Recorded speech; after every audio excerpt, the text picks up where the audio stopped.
السلام علیکم ناظرین، ویلکم ٹو دا ہیلتھ شو. میں ہوں آپ کا ہوسٹ ڈاکٹر اکرام. ناظرین، آج دنیا بھر میں ورلڈ ٹی بی ڈے منایا جا رہا ہے، ایک ایسا دن جس میں بات کی جاتی ہے تپیدق یا ٹی بی جیسے مہلک مرض کے متعلق. ایک وقت ایسا تھا جب تک اس مرض کا علاج دریافت نہیں ہوا تھا. اس زمانے میں اس بیماری کو کمبسشن کہا جاتا تھا، یعنی یہ بیماری انسان کو جب متاثر کرتی تھی یا انسان کے اوپر جب غالب آتی تھی تو انسان کی کیفیت کچھ اس تیزی سے خراب ہوتی تھی کہ جیسے سوکھی لکڑیوں پر آگ اثر انداز ہوتی ہے. آج کے دور میں انسان کی خوش قسمتی یہ ہے کہ اس بیماری کا علاج ممکن ہے، بے شک طویل ہے لیکن ممکن ہے. یہی میرے خیال سے ٹی بی کے حوالے سے سب سے زیادہ اہم اور سب سے زیادہ ضروری بات ہے. بہرحال یہ مرض ہمارے خطے میں آج بھی پایا جاتا ہے اور اس پر جتنی بھی بات کی جائے کم ہے. لہٰذا آج کے پروگرام میں ہم اسی مرض کے متعلق گفتگو کریں گے. آج کے اس موضوع پر روشنی ڈالنے کے لیے بطور مہمان ہمارے اسٹوڈیو میں موجود ہیں ڈاکٹر حاشر ماجد، جو کہ consultant chest physician and an expert in sleep disorders ہیں at the Aga Khan University Hospital. آئیے ان سے بات کرتے ہیں. السلام علیکم ڈاکٹر صاحب. السلام ڈاکٹر اکرام. کیسے ہیں آپ؟ اللہ کا شکر، آپ سنائیے. اللہ کا شکر ہے. ڈاکٹر صاحب، سب سے پہلے تو بہت بہت شکریہ آپ کا کہ آج آپ نے اپنا قیمتی وقت دیا ہمیں اس اہم موضوع پر بات کرنے کے لیے. مائی پلیزر ڈاکٹر اکرام. ڈاکٹر صاحب، ٹی بی ایک زمانے میں اس کا بہت زیادہ خوف پایا جاتا تھا. علاج جیسے جیسے سامنے آتا گیا خوف میں کسی حد تک کمی آئی، لیکن بہرحال بہت سارے لوگوں کے لیے آج بھی یہ نام خوف کا باعث ہے. ٹی بی کس طرح کی بیماری ہے اور ہمارے خطے میں یہ بیماری کتنی پائی جاتی ہے؟ ٹی بی ایک انفیکشن ہے جو کہ سب سے کامنلی آپ کے پھیپھڑوں کو افیکٹ کرتا ہے. 80% سے زیادہ ٹی بی کے جو کیسز ہوتے ہیں، تپیدق کے کیسز ہوتے ہیں، وہ لنگس کو افیکٹ کرتے ہیں. لیکن یہ ایک ایسا انفیکشن ہے، ایسے جراثیم ہیں جو کہ جسم کے کسی بھی حصے میں پھیل سکتا ہے. کوئی بھی اعضاء جو ہیں اس میں متاثر ہو سکتے ہیں. یعنی ضروری نہیں کہ صرف اور صرف پھیپھڑوں کی ٹی بی ہو، جسم کے دوسرے حصوں کو بھی متاثر کر سکتے ہیں یہ جراثیم. بالکل، مطلب غدود دل کے گرد جو جھلی ہوتی ہے، پھیپھڑوں کے گرد جو جھلی ہوتی ہے، ہڈیوں کا ٹی بی، دماغ کا ٹی بی، دماغ کے گرد جو جھلی ہوتی ہے، تو جسم کا کوئی بھی آپ حصہ نام لیں، ٹی بی جو ہے اس کو متاثر کر سکتا ہے. جی. اچھا ڈاکٹر صاحب، میرے سوال کا دوسرا حصہ یہ تھا کہ ہمارے خطے میں یہ بیماری کتنی پائی جاتی ہے؟ بدقسمتی سے پاکستان دنیا میں WHO نے 22 ممالک آئیڈینٹیفائی کیے ہیں، شناخت کیے ہیں، جن میں T B high burden of disease کہا جاتا ہے، جہاں پہ ٹی بی بہت زیادہ پائی جاتی ہے. پاکستان اس لسٹ میں شامل ہے. پاکستان میں ٹی بی کا برڈن کافی ہائی ہے. ہمارا جو خطہ ہے، ہمارا جو ملک ہے، وہ WHO کی میڈیٹرینین ریجن کے اندر آتا ہے، ایمرو کے نام سے ہوتا ہے، اور اس کے اندر تقریباً 50% جو برڈن ہے ٹی بی کا، وہ بدقسمتی سے پاکستان سے ہی آتا ہے. تو ہمارے ملک میں بدقسمتی سے مرض ابھی کافی کامن ہے، کافی زیادہ پایا جاتا ہے. اچھا ڈاکٹر صاحب، ٹی بی کی علامات کس طرح کی ہو سکتی ہیں، یا یہ مرض کس طرح سے واضح ہو سکتا ہے کسی بھی انسان میں؟ جیسے ہم نے شروع میں بات کی ڈاکٹر اکرام کے، ٹی بی جسم کے کسی بھی حصے کو متاثر کر سکتا ہے. تو جو آرگن انوالو ہوتا ہے، متاثر ہوتا ہے، علامات عموماً اسی کے حساب سے ہوتی ہیں. جی. مثلاً اگر دماغ کو افیکٹ کرے گا تو سر میں درد ہونا، بخار ہونا، غنودگی ہونا، گردن میں درد ہونا، یہ اس کے علامات ہوں گے. جیسے میں نے کہا، سب سے کامن یہ پھیپھڑوں کے اندر ہی ہوتا ہے. تو سب سے کامن جو آپ کی پریزنٹیشن ہوتی ہے، جیسے کامن علامات ہوتی ہیں، اس کے اندر جو پیشنٹ آپ کے پاس آتے ہیں کھانسی کے ساتھ آتے ہیں، کھانسی جو کہ کچھ عرصے سے چل رہی ہوتی ہے. 2 ہفتے سے زیادہ اگر کھانسی چل رہی ہے تو ٹی بی کے بارے میں ہمیں سوچنا پڑتا ہے. اس کے علاوہ کھانسی میں بلغم کے اندر خون آنا، وزن کم ہونا، رات کو پسینے آنا، بھوک نہ لگنا، بخار کا ہونا، یہ سب چیزیں جو کہ کچھ عرصے سے چل رہی ہیں، 2 ہفتے سے زیادہ سے چل رہی ہیں، اس صورت میں ٹی بی کا سوچنا ہوگا. اور جیسے میں نے آپ سے کہا کہ اور بھی کوئی اگر جسم کا حصہ ہے، تو فار ایگزامپل اگر ہاتھوں کا ٹی بی ہے تو متلی الٹی کا مسئلہ، پیٹ میں درد کا مسئلہ، دست کا مسئلہ، ڈائریا کا مسئلہ، ہڈیوں کا اگر ہے، اگر کمر کی ہڈی ہے تو اس میں کمر میں درد ہونا، اس میں آپ کی ٹانگوں کی قوت، ٹانگوں کی کم ہو جانا، حس کی جو سینس ہے وہ بھی کم ہو سکتی ہے. تو یہ ڈپینڈ کرتا ہے کہ کون سی سائٹ انوالوڈ ہے.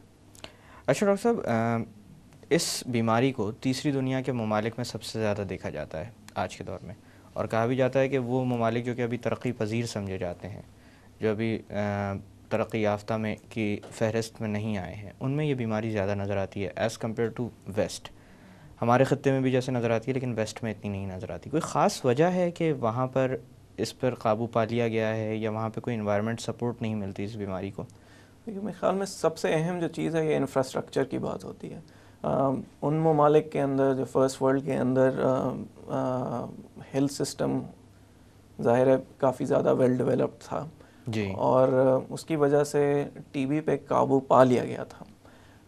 اب تھوڑا دوبارہ ویسٹ کے اندر ریسرجنس آ رہا ہے، تھوڑا ٹی بی جو ہے دوبارہ پہلے کی نظر آنے نسبت لگا ہے. تھوڑا زیادہ نظر آ رہا ہے.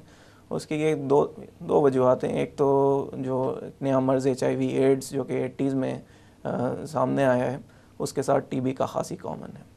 دوسری جو چیز ہے، جو گلوبلائزیشن کے ساتھ امیگریشن ہو رہی ہے، لوگ ایک ملک سے دوسرے ملک میں جا رہے ہیں، امریکہ کے اندر، لیٹن امریکہ سے آ رہے ہیں، پاکستان انڈیا سے آ رہے ہیں، یورپ میں بھی جو ہے امیگریشن ہو رہی ہے، افریقہ سے ہو رہی ہے، ایشیا سے ہو رہی ہے.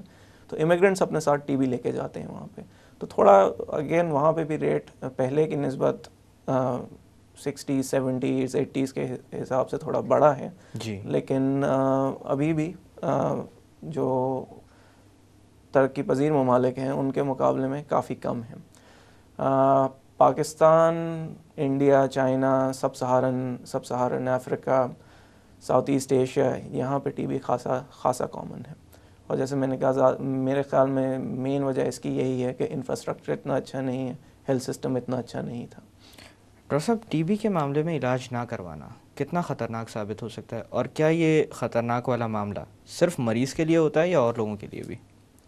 آپ نے جیسے شروع میں کہا تھا کہ ٹی بی قابل علاج ہے، تو ٹی بی ایک قابل علاج مرض ہے، لیکن اگر آپ اس کی ٹریٹمنٹ نہیں لیں گے تو یہ جان لیوا ثابت ہو سکتا ہے.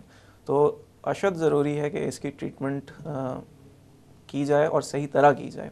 جیسے آپ نے بولا تھا، اس کی ٹریٹمنٹ لمبی چلتی ہے، کوئی کم از کم 6 مہینے تو چلتی ہے اس کی دوائیاں. کچھ کیسز میں 12 مہینے بھی، اگر ڈرگ ریزسٹنٹ ٹی بی ہے تو اس کیسز میں 2 سال تک بھی جو ہے علاج چلانا پڑتا ہے، علاج چل سکتا ہے. تو ٹریٹمنٹ اشد ضروری ہے. ڈاکٹر حاشر، ٹی بی جیسا مرض ایک انسان سے دوسرے انسان تک رسائی کیسے حاصل کرتا ہے، یا کس طرح سے یہ بیماری پھیلتی ہے؟ ایک وجہ جو ٹی بی کی ٹریٹمنٹ کی اہم وجہ ہے وہ یہ بھی ہے کہ ٹی بی جو ہے وہ کنٹیجس ہے، ایک انسان سے دوسرے انسان کو پھیلتا ہے. ایسٹیمیٹ ہے کہ 1 سال میں اگر ٹی بی کے پیشنٹ ایکٹیو ٹی بی اگر ہے، اس کا علاج نہ کیا جائے تو 10 سے 15 لوگوں کو اپنے ارد گرد کے لوگوں کو انفیکٹ کر سکتا ہے. تو یہ ایک اور اہم وجہ ہے جس کی وجہ سے ٹی بی کی ٹریٹمنٹ ضروری ہو جاتی ہے. ٹریٹمنٹ جب شروع ہو جاتی ہے تو عموماً 1-2 ہفتے کے اندر انفیکٹیوٹی ختم ہو جاتی ہے، کہ مرض جو ہے پھیلتا ہے. موسٹ کامنلی جو ہے پھیلتا ہے یہ پھیپھڑوں کی وجہ سے پھیلتا ہے، کھانسی کی وجہ سے، یہ ریسپریٹری سیکریشنز، اگر آپ کھانسیں اور دوسرا انسان اس کو سانس لے تو اس کی وجہ سے پھیلتا ہے. لیکن اگر آپ ٹریٹمنٹ شروع کریں تو تقریباً سب پیشنٹس کے اندر 2 ہفتے کے اندر یہ انفیکٹیوٹی ختم ہو جاتی ہے. تو یہ ایک اور اہم وجہ ہے جس کی وجہ سے ٹریٹمنٹ بہت ضروری ہے. ڈاکٹر صاحب، آپ نے تذکرہ کیا تھا کہ HIV یا ایڈز کے بعد ٹی بی کا معاملہ ویسٹ میں بھی اب دوبارہ سامنے آنے لگا ہے اور یہ کیسز بڑھ رہے ہیں.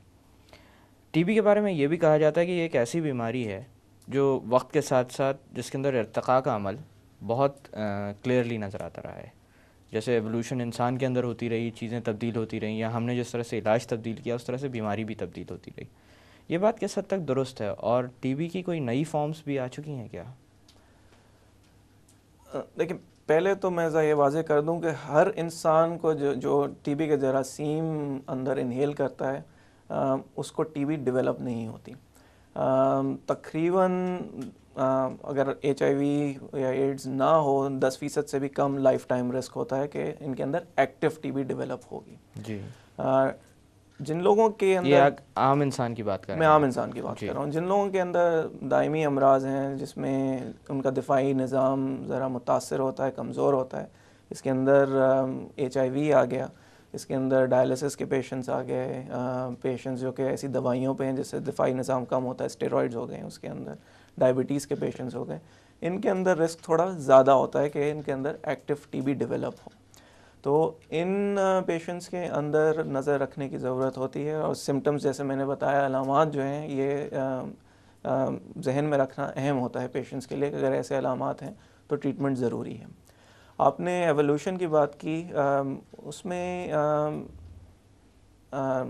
ریزسٹنس کی میں نے شروع میں بات کی تھی، وہ آ جاتی ہے کہ اور اس میں اگین ٹریٹمنٹ کی صحیح علاج اور صحیح مدت کا علاج اس میں بھی آ جاتا ہے. اگر صحیح ٹریٹمنٹ نہیں مل رہی، یا صحیح ٹریٹمنٹ مل بھی رہی ہے اور وہ صحیح دورانیہ کی کے لیے نہیں گئی، یا صحیح طریقے سے نہیں لی گئی، تو اس صورت میں یہ جو جراثیم ہے اس کے اندر ریزسٹنس ڈیولپ ہو سکتی ہے. اور یہ جو آپ MDR XDR TB بولی ہے، یہ اس کی زیادہ شدید فارم اس طرح سمجھ لیں کہ جو بھی ہمارے پاس دوائیاں ہیں یہ اس کے اندر کم اثر کرتی ہیں ان جراثیم کے اندر، اور اس صورت میں پیچیدگیوں کا رسک ذرا زیادہ ہے، اور جان لیوا مرض ہونے کا بھی رسک ذرا زیادہ ہوتا ہے. ڈاکٹر صاحب تھوڑی دیر کے لیے باتوں کا سلسلہ روکتے ہیں. ناظرین وقت ہوا ایک چھوٹی سی کمرشل بریک کا. بریک سے واپس آ کر TB کے متعلق مزید بات کی جائے گی. Stay with us.